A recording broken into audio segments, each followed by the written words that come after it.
The Mannin Line with Andy Wint.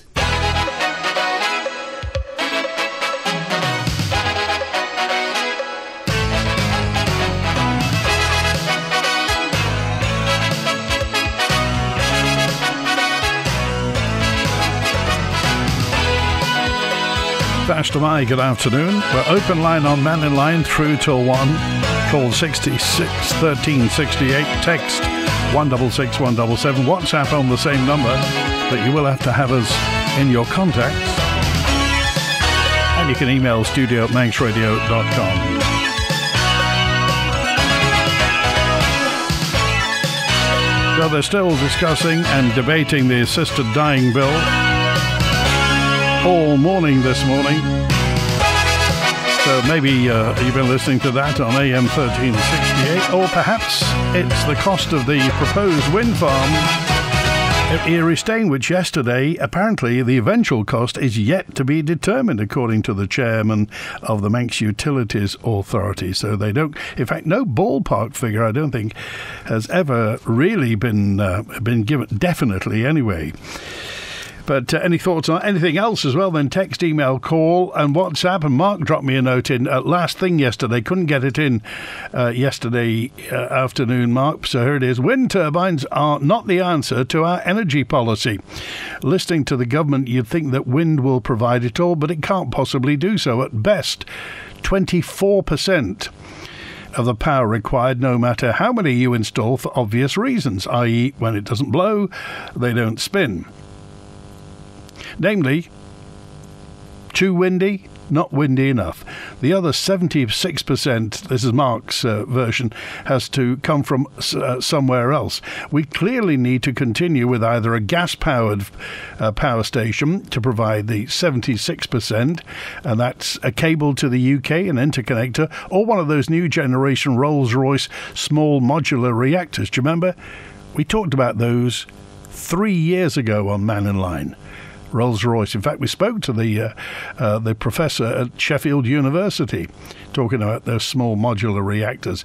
I suspect that the option will be for a cable to the UK, as that's the only other commitment that government have admitted to for future supply. The government's Net Zero Isle of Man website claims we'll be taking 76% of our energy from renewable sources by 2035. Well, that's a little over 10 years. Mark asks, how? How are we going to do that? 76% of our energy from renewable sources. No one in the energy generation industry, says Mark, believes this assertion, so why does the Manx government continue to make this claim? Mark calls it a false claim.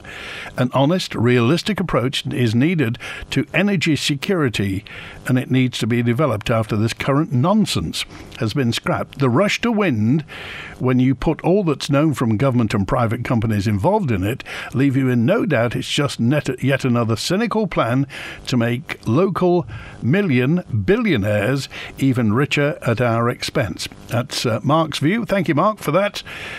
We couldn't get to that yesterday. It was just a bit too late to include in the programme.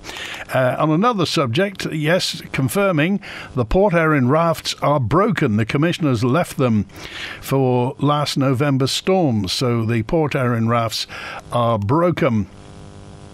Somebody mentioned ferry prices earlier on. I'm a blue badge driver and depend on my car. I'd love to go to the Isle of Man, but it's prohibitively expensive. For me to travel to the Isle of Man from County Down in Northern Ireland on the 11th of August will cost £228.50. From Belfast to Liverpool, £145. Thank you, Dennis. Good to hear from you. Of course, the steam packet transport EVs. How do you think they got here in the first place? Says PJ. Thank you, PJ. What we were talking about was the safety. It was a gentleman who'd been on some ferries around Norway where they banned them because of problems with fires, and he just wanted to know why the steam packet seemingly puts them in amongst other vehicles. Whereas, of course, if the unthinkable happens, you can't put the darn things out. They just have to burn out. So what would happen? Steam packets say safety is their first concern. I drove through the Coroner in Mackle yesterday. The old Cronk Cardle Chapel looks like a scrapyard for old cars and caravans. and what was the Glenmona filling station is at the point of collapse. Eyesores on a main road in the countryside, says Fran. Oh, Julian's on now. Hi, Julian. Hi, Andy. I think Mark's question is come at a very good time.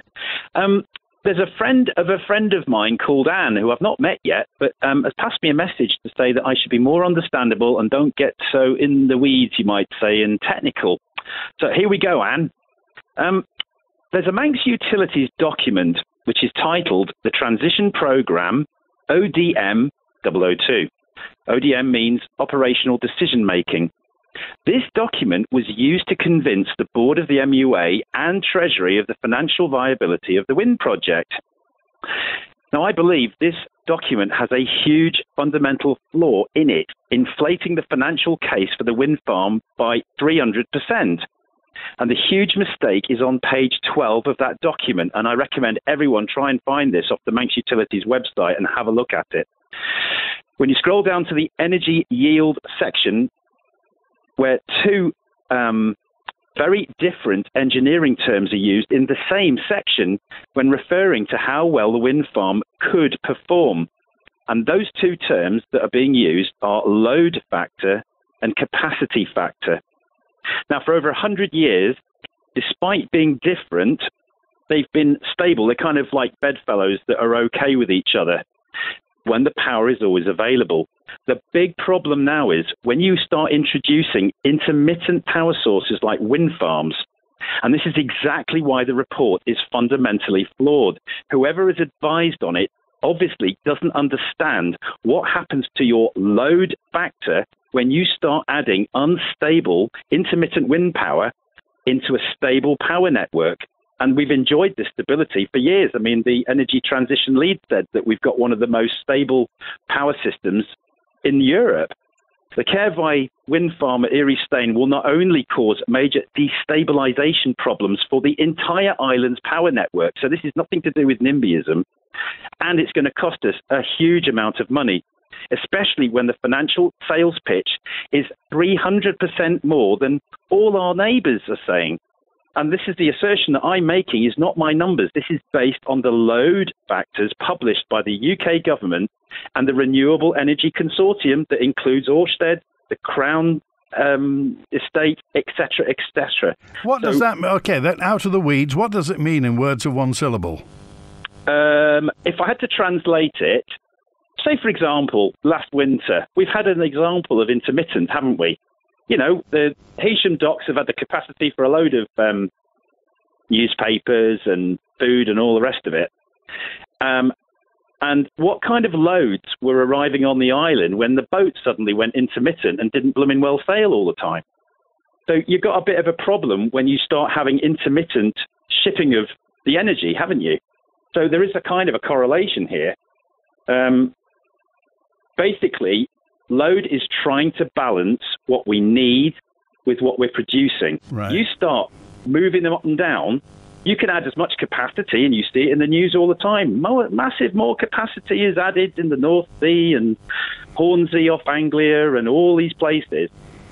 But they're all reporting something around 26% when they're onshore and 40% when they're offshore. When you look across at those massive, great 1,000-foot high turbines in Walney, they're getting, less than half of the year when they're getting wind. But they're huge. They're massive, great things.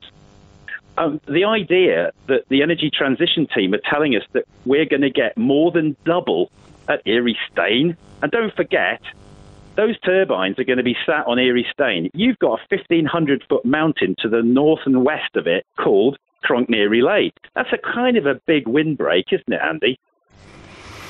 Yeah. So how come nobody... I mean, is this a big issue in the UK? Is it a big issue in Denmark, this uneven supply? Presumably, they've learned to smooth it out. Well, that's why they're paying over 40 pence a unit for decades. You go and have a look at Denmark, Belgium, Germany.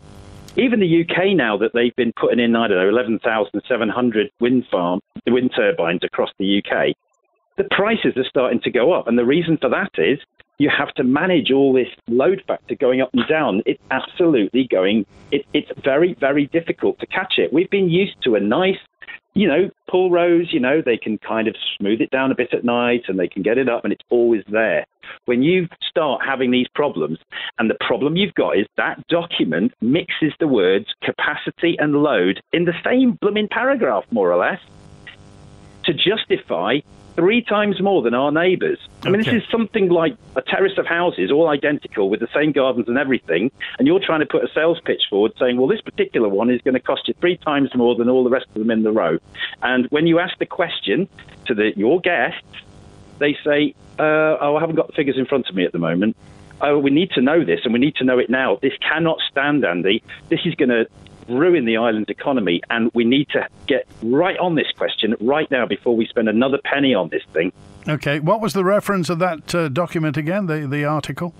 Yeah, it's called the Transition Programme, ODM/002, or you can look for the Transition Programme Operational Decision Making. It was the crucial document that sold the Treasury and sold the MUA board, including Mr. Wannenberg, on this thing.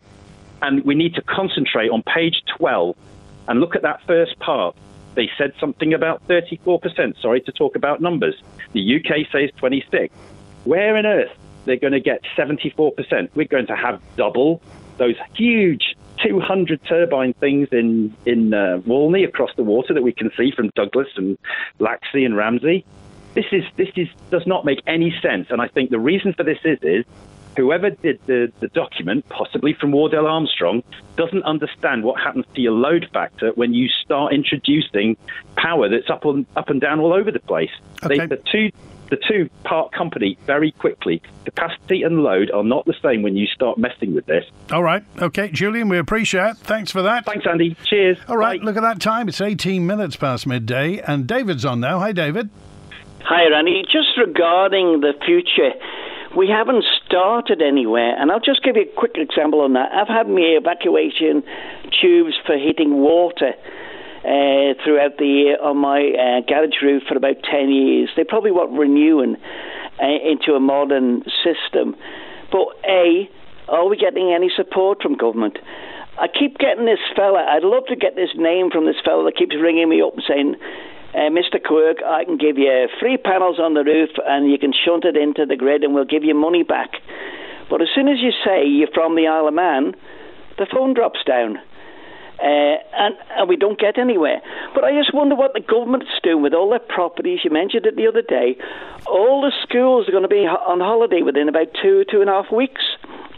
Can you imagine if we had PV panels on the roofs of every school, shunting electricity down the grid into the network and supporting Manx utilities? It just amazes me, David, in that, I mean, this is a complete easy win for the government.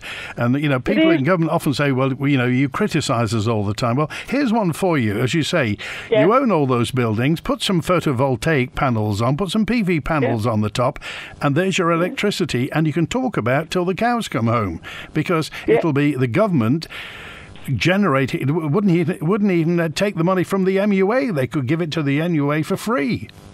They could just pass it on. It'll be a rubber exercise. In School A, Bemheg School there was provisions in there. There's slinkets in the ground for giving them hot water. The shame we didn't have the money at the time when I was involved there. They should have been, the whole roof on one side should have been PV panels, shunting it back into the system. And can I just say, just have a little go of the planning building there. I slipped a document down about 11 o'clock the other night there, and I went and I was trying to skeet for the letterbox to throw it in. I wanted to save a 90p stamp, you know what it's like in the Isle of Man. So anyway, when I went down there, it was like Blackpool. All the stair lights were on, and we're talking 11:30 at night. And I'm just thinking, why aren't we putting sensors on everything we've got when, if there's nobody moving in the building except spiders, the lights are off? I just can't understand it, why we're not putting these quick fixes all the way around. Do you remember us going to when you couldn't get a bulb anymore with pins on at the bottom? Yes. And we all went to these new ones, and the MEA were giving them out. Everybody went down that road. We went into fluorescent lights with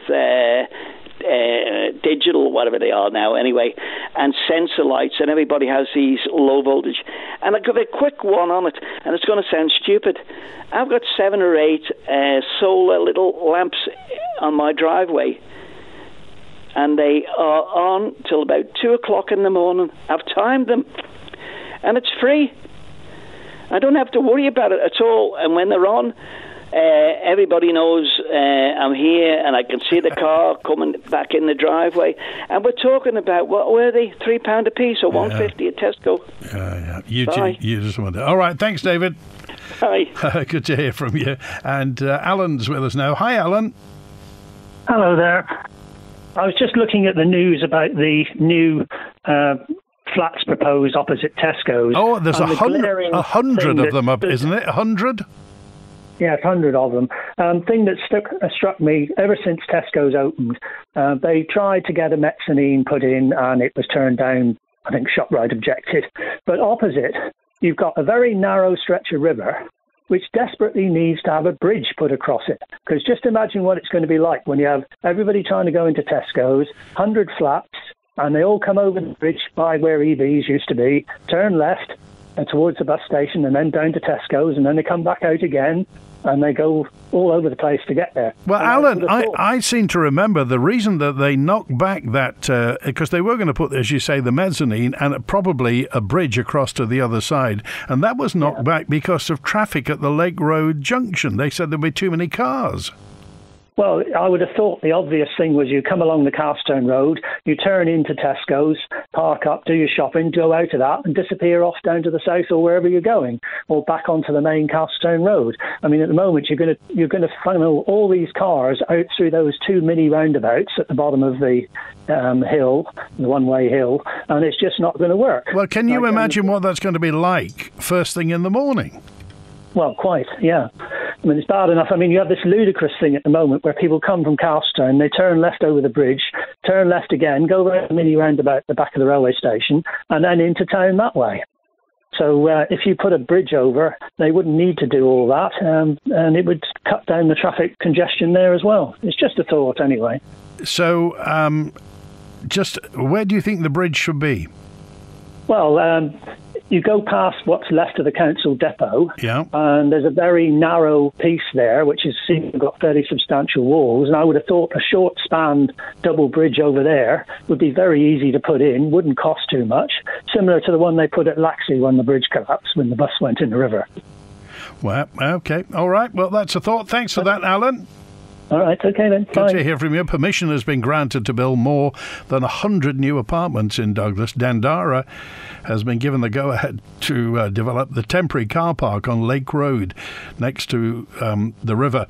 It follows a decision from the Planning Committee last week to approve the second and third phase of the Key West development.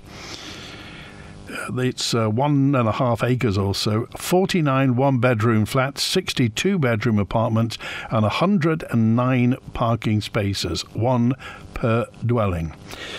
If you want to take a look, go to the manxradio.com, click on news, and you'll see that under permission for 109 new apartments on the news website.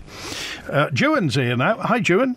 How are you today, Andy? Well, we're very well. Can't see the mountain at the moment, but it's okay. Beautiful, glorious day in Onken at the moment.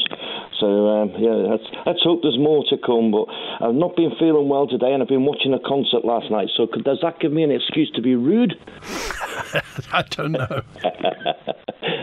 Anyway, just listening to Julian there, and like I said this yesterday, I'm glad he explained it in a bit more detail. It's something that really needs to be looked at very closely. But what concerns me, considering we're talking to Claire Barber about the government listening, they're always listening to us. They're listening to us. But I hear that the AG's office, the Attorney General's office, that's for people who don't understand the termination, are going ahead at the moment, vastly scurrying away doing procurement with an English solicitors to carry through this energy transition for wind turbines. So I wonder who's in charge of the Manx Utilities. Is it John Wannenberg at the moment? It is, yes. Yeah. Who's the Attorney General, by the way? His brother. His brother, yeah. I just thought it was. Anyway. Well, I mean, you're not suggesting. I mean, let's face it. Let's say straight away, you're not saying there's any collusion at all between those brothers. I'm just saying that, you know, when you're sitting over dinner, you discuss things and you know what's going on between different departments. That's all I'm saying is, you know, you kind of know what's going on, don't you? I mean, I've just found out that the procurement's going on, and I'm not even sitting at the table with people. So I'm just suggesting that, you know. I'm sure people know what's going on within the island, and I hope they're listening to us. So on to the Food and Drink Festival, talking about our conversation with Claire the other day.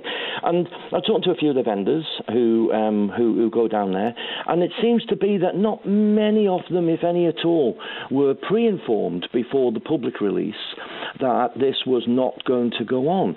And I find this quite bizarre. It doesn't kind of knit up, again, with the whole DEFA thing of we're supporting local produce and farmers. So we're back to that again. And I'm looking at the figures that were put out. Now, by my estimations, they're saying, I think it was about £49 per person spend, which to me equates to last year, there must have been about 7,000 people through the door, Andy. And talking to some of the vendors, that would probably be about right, because it was about 9 or 10, but last year with the weather, etc., it was bad. So that's not a bad amount of people for a September event going through the door, so it's obviously well supported. So where's the issue lying here? If you're wanting to support your local produce, local farmers, you're getting 7,000 people through the door, I've got a disconnect somewhere. Do you know where it is? Where? I don't know. So if they say that the venue's not right, and we've got problems with the grass, and of course the Armed Forces Day had problems with the grass the other day because it still wasn't dried out from the Bushes event. But as I suggested the other day to Claire, and looking at it a little bit more in the last day or so, we've got the whole paddock area and the grandstand, which is all hard standing. It's got all electric points, which has all been fitted in for these big events. There's toilets, there's everything there.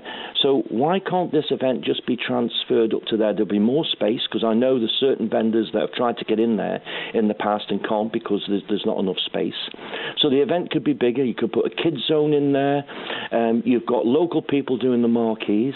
Plus the fact is, if you attach this onto the tail end of the Grand Prix, a lot of marquees could be left up and reutilised. So that's going to cut costs down again for this event. So if it's a cost-saving initiative, surely switching it to the grandstand where you've got parking and you have everything there on site, surely that's got to be a win-win.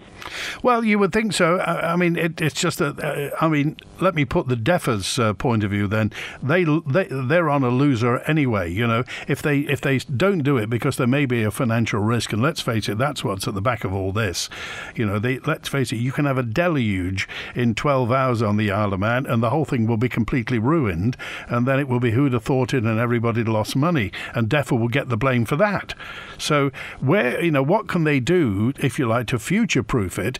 Claire Barber was talking about making regional events, having one in the north, south, east and west, and spreading the love and the money around the Isle of Man.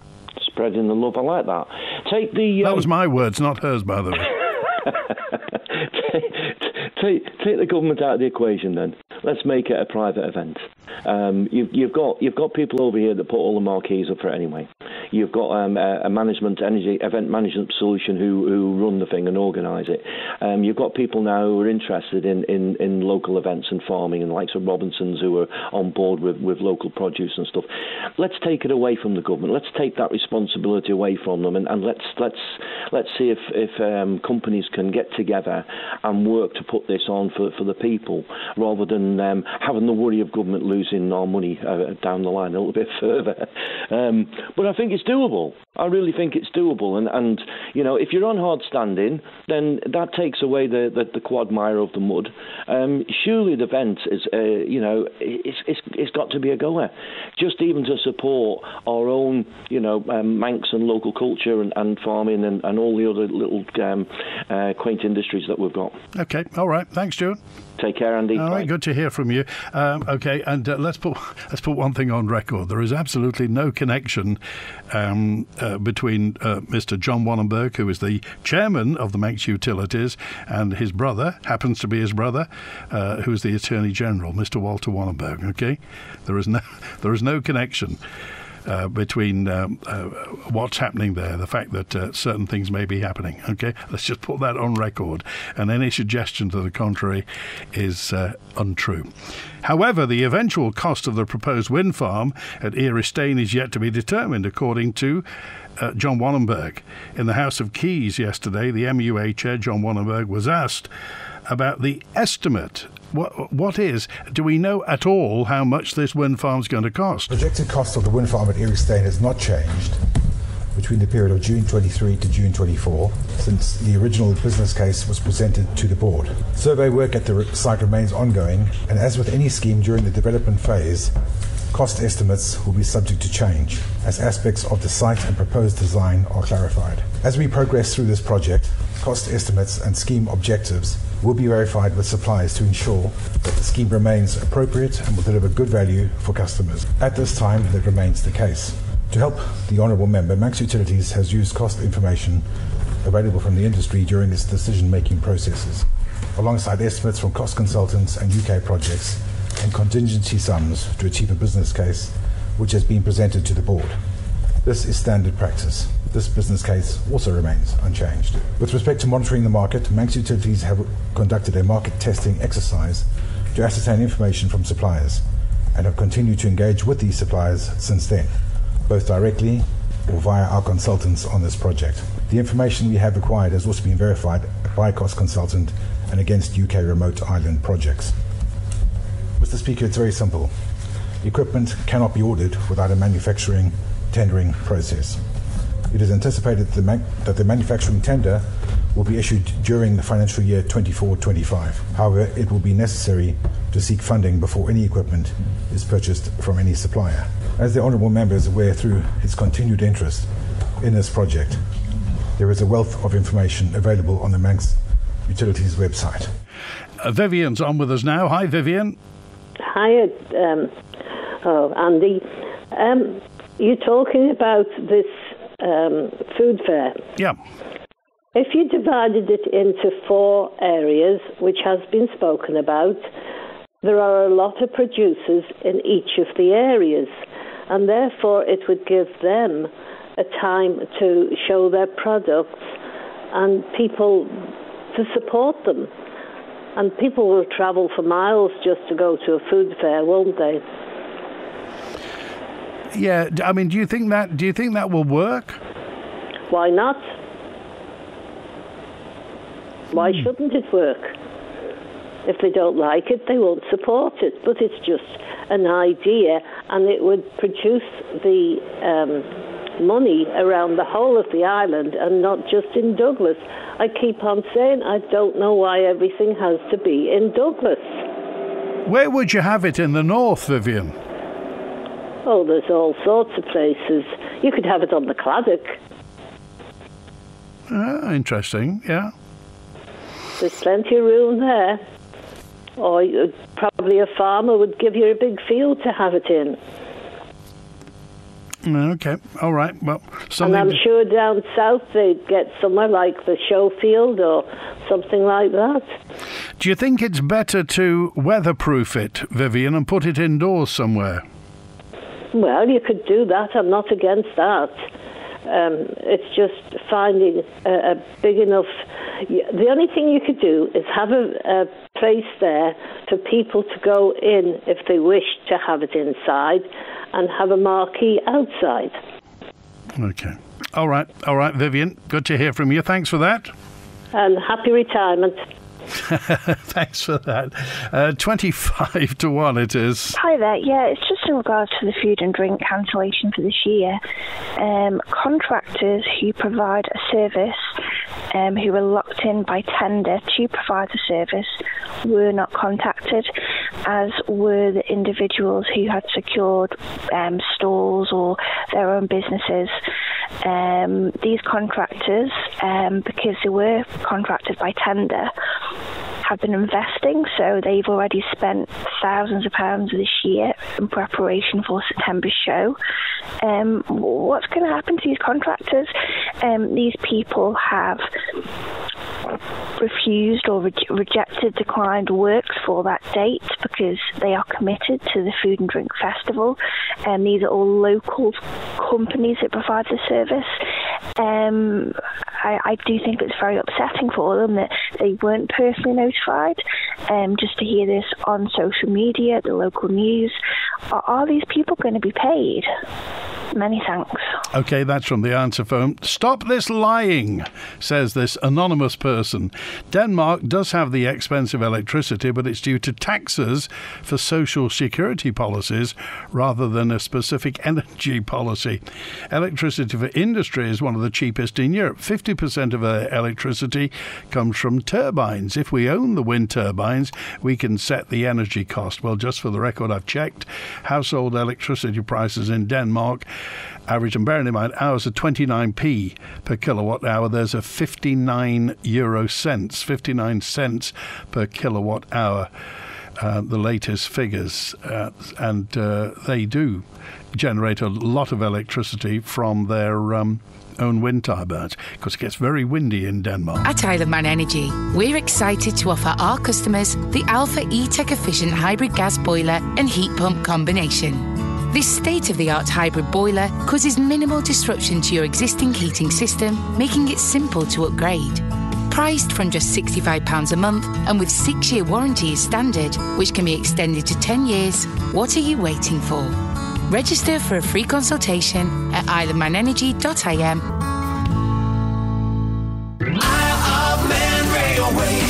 The legendary Pie and Mash train is back with fantastic pies as always from the caterers at the ticket hall, including the Station Master's beef, booze and root vegetable pie, leaky chicken pie and roasted root vegetable and butter bean pie, all with sides, plus a fully stocked bar with local ales. Pie and Mash runs on selected Thursdays throughout the season until November. To book, visit rail.im or call 697 457. Isle of Man Railways.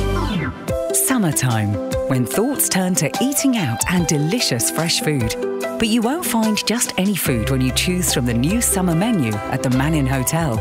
Open 7 nights a week from 5:30 until 9 p.m. Liberty's restaurant at the Mannin Hotel brings you an exceptional seasonal menu served in relaxed surroundings. Liberty's is a popular destination for food, so booking is advisable. See online. When it comes to fabulous food, you'll find more at the Mannin.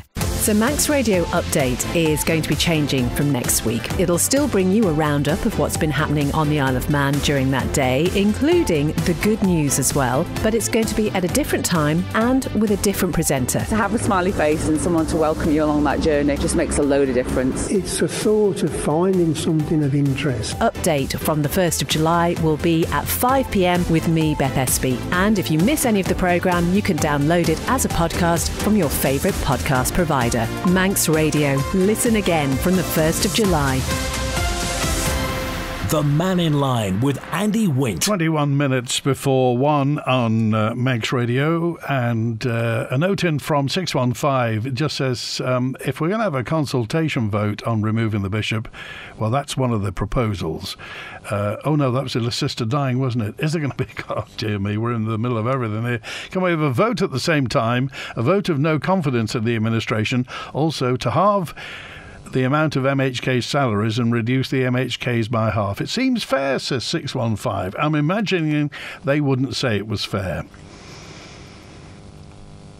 A message now that just says, our current climate, extreme temperatures, floods, rising sea levels are all a clear indication that the world is changing for the worse. Climate change is happening irrespective of people's opinions. Our government has to take its action. It's more for our children's future, as Big John says. We don't know where Big John is. Ex-Laxey this is. Big John is on 857. Julian's spot on, says 450. He's absolutely correct. Page 12 of the transition programme, ODM/002 says the Erestein and Skard site has an indicative capacity factor of 60 to 74% and is expected to produce between 104 and 130 gigawatt hours per year, enough to supply more than a third of all the demand for the Isle of Man. Well, I have a degree in environmental economics, says 450, and can categorically state that this capacity factor is wholly unrealistic for an onshore wind site and will have significant impacts on the business case. The most sensible solution for the Isle of Man is to maintain stability and cost-effective supply of electricity. It's to build an interconnector to the UK, which is going to be required anyway, and simply enter a power purchase agreement with the UK generator to buy clean electricity, e.g. Ørsted. There's no clear justification for on-island generation. Well, 29p is what you need to remember. 29p is what we're paying roughly for domestic, 29p per kilowatt hour for domestic electricity. So let's just say 2 kilowatt. If you were to boil a kettle for an hour, that's going to cost you 60 odd p.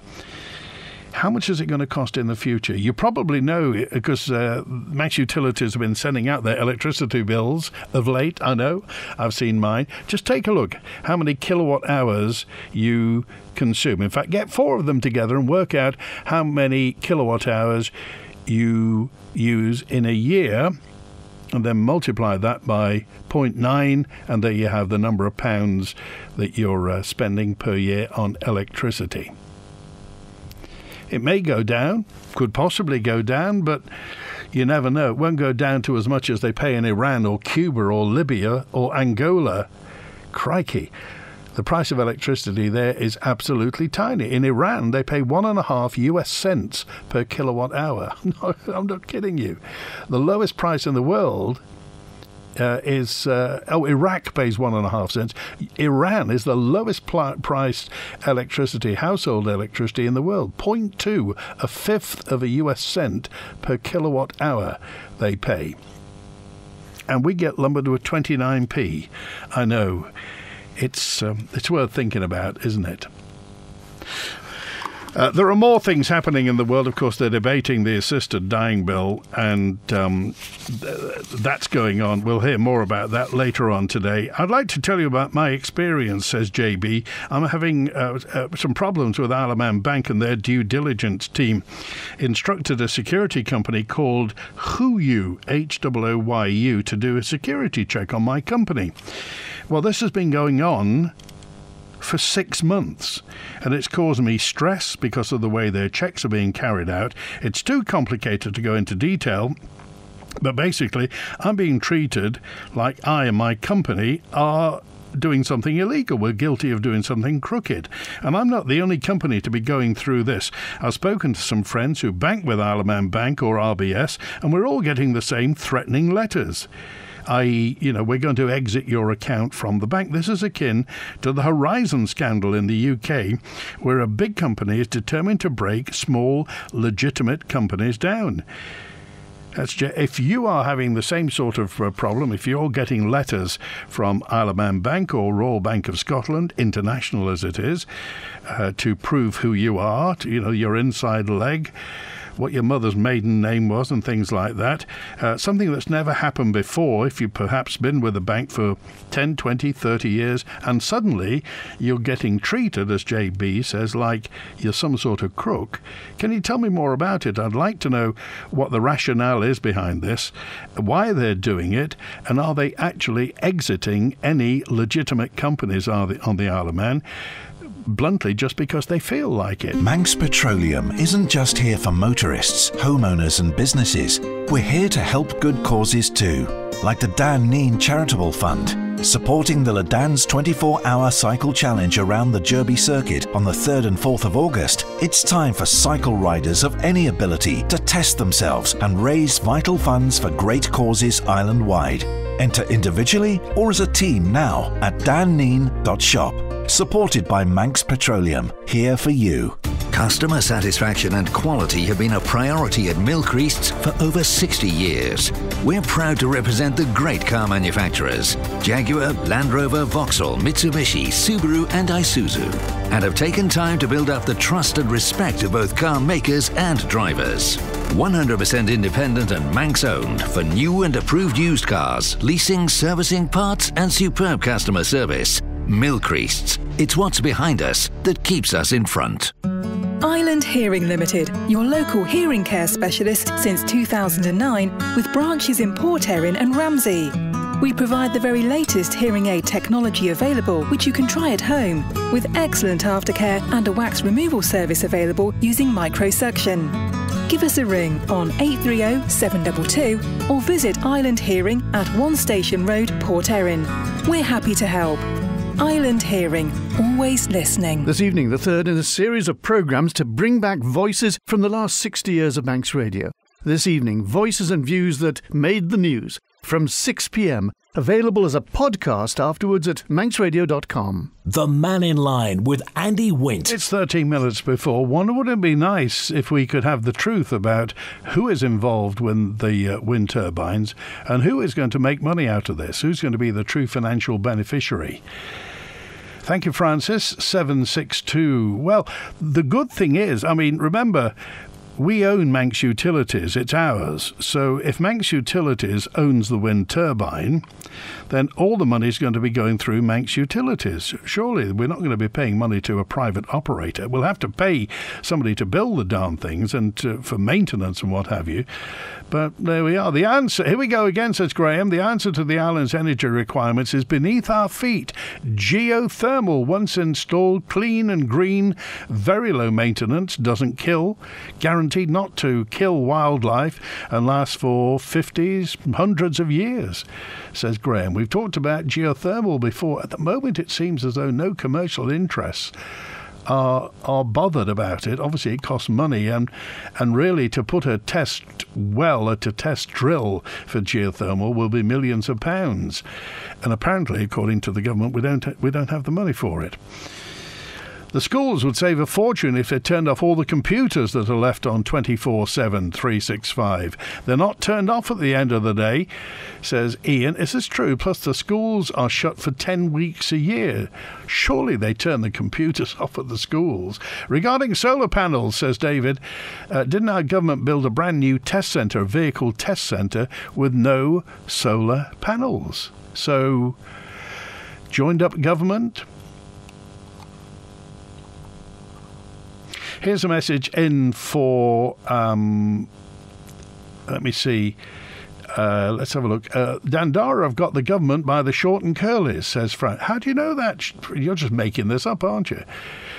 I think it's a joke when Kell Properties got the knockback on nuisance. Oh, you're talking about the Lake Roadside. Well, they put planning in for ages for that, but Dandara have now got, and it is phase 2 and 3 of what they've got already, which is Key West.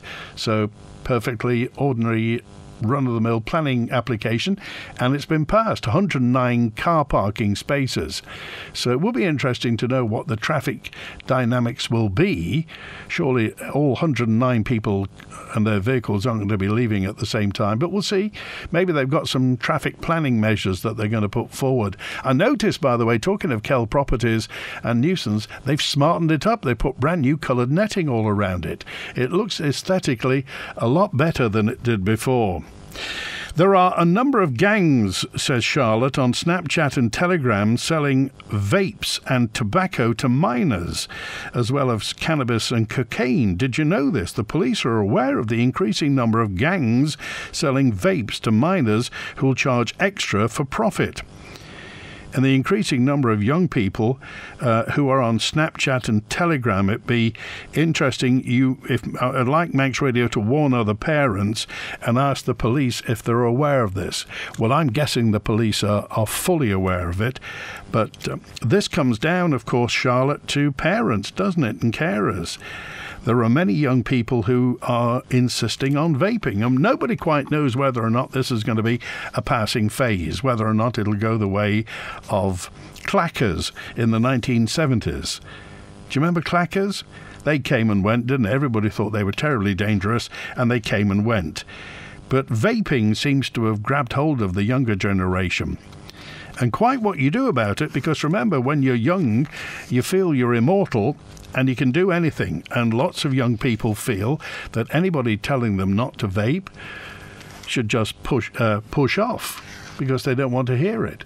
So if you're a parent or a carer and you know a way of getting children off of vaping, then please tell us.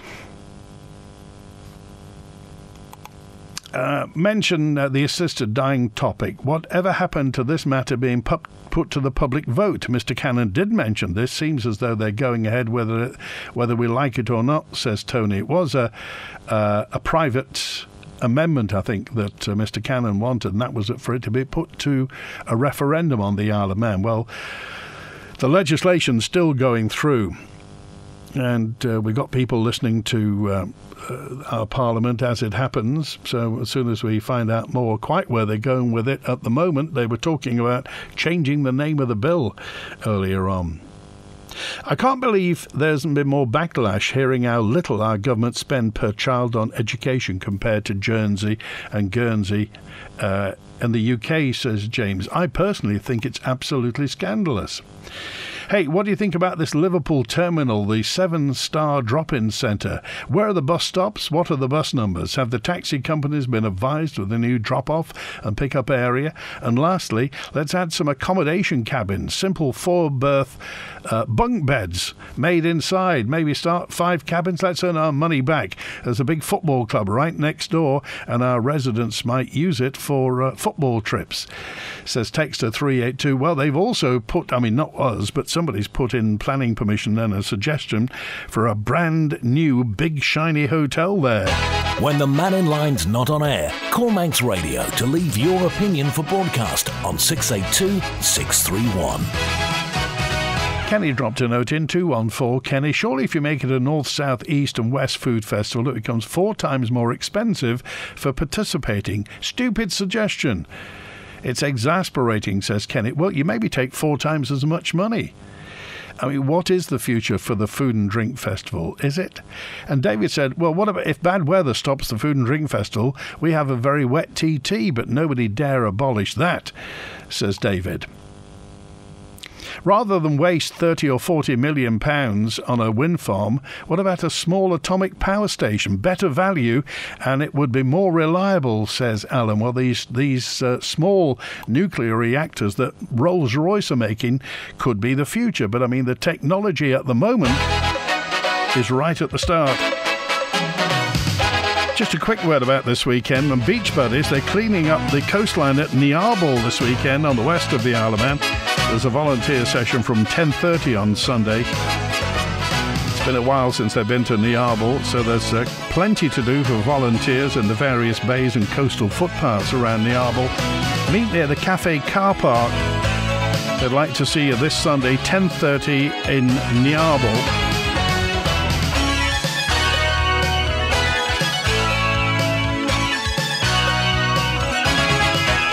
Exactly, where is all the money coming from to pay for the wind turbines? We need a definite figure, and then the public can make their mind up. Or maybe the government's made their mind up. That's it. Thanks to Chris Quirk on the phones today. Back open line tomorrow. WINT. 60 years serving you as the nation's station. This is Manx Radio. Kelly's Eye, brought to you by Ellis Brown Architects. Peter, what's Kelly's Eye looking at today? Today, David, I'm looking at something which probably won't be here in a month's time. I'm looking at a rather tall sunflower plant which is tied to a stepladder. Now, I don't know whether the stepladder's to hold it up or whether it's to measure it, but it's in the middle again. But it hasn't got a flower on yet, it's still just a plant. It's waiting for the summer to start, isn't it? Well, yes, an unusual start. We're looking at the back of a pair of buildings. I hope people aren't looking out, looking at us, looking over the wall, but we're actually standing on the pavement on Hilbury Road, Onken. We're just down from the entrance to Birch Hill Crescent. Across the road is a kindergarten. Down beside us, which goes into the back of one of these properties, that'll be number 49 Lonvain Close, is an entrance gate, and we'll do a bit of detective work there in a minute. So we're looking into the Ballacurry estate. This was the upper part, one of the later parts to be developed, Lonvain. The wall in front of us, that dates from 1950s, when the Highway Board, as it was then, widened Hilby Road to accommodate Jeff Duke and others in their racing cars, which used to come hurtling down here and screeching round in front of the Manx Arms. Dare I ask why we're here looking at these fairly ordinary houses? Because we're looking at what was once here and isn't anymore. I said about the gate pillars, when the Highway Board did this, of course these were fields that were in use, although they were rented by the Douglas Corporation and had tram horses in. No houses here, of course. No houses at all, so there was a standard gateway incorporated here to give access to one of the upper fields. And then in 1964, June 1964, somebody drove up the road in a little David Brown tractor pulling a caravan, and tried to get the caravan in through the gateway and couldn't, so they knocked down the gate pillar and part of the wall, and then took the caravan in, turned it at right angles, put a 100-foot aerial up alongside and started broadcasting. So this is the birthplace of Manx Radio. Well, of course, poor announcers had to come up here, Stuart Lord, first thing in the morning, and park his car somewhere, probably on the road, and walk across the field, open the caravan. Well, probably get the generator going first, which was in another little hut, just some distance away, and get going. And on his way up, he used to call into Harry Mather's shop to pick up the news, which had been written by Tom Stafford, and put through the letterbox overnight. So that's the way you worked in those days. Did you visit this caravan when it was first here? Well, I'd never visited in the sense of going in it, but certainly as a young lad on bicycle 40 years ago, I came up and had a look at it, as did, I think, the rest of Onken at the time. But of course, none of us could pick up reception because it was in VHF to start with. Yes. Many of the most iconic buildings around the island have been designed by Ellis Brown Architects. Keep up with Ellis Brown today on Facebook or via ellisbrown.in. Part of island life for 60 years. This is your Manx Radio.